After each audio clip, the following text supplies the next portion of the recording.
Lehet látni, Most pipázós köcsög, állandóan dohányzik. Na most kibasztunk vele, mert már jó száraz az ideje, ezért fölrobbantjuk a gecibe. Jaj, meg látom a bicska. Ja. Hát használmat! Azt mondja,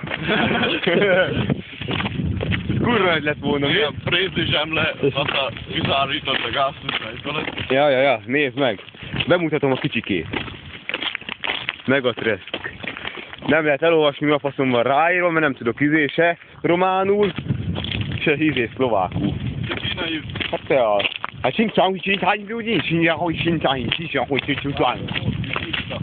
Na most jön a helyszín keresés. Most történjen meg, hogy így. A köveket férjen be, azt tudod milyen. De a földön hagyd és úgy nyújtsd meg.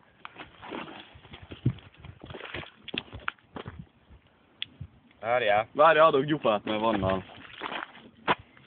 Na húzzunk arra.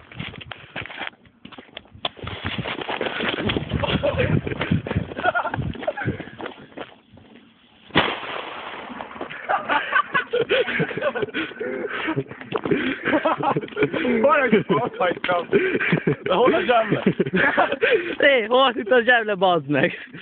Itt a gyufat, figyelj. Ott egy zsemle darab. Ja igen, tényleg itt van. Ott is van egy. Hova lett a többi? Hát azt ezt tudom. Ott van! Tényleg itt vannak a maradvány. Csatornában. Hát a csatornában nincsen, bazd. Hullanak a petádának a darabjai. Ez kurva gyorsan robbant, bazd. Ja. Főleg bőteg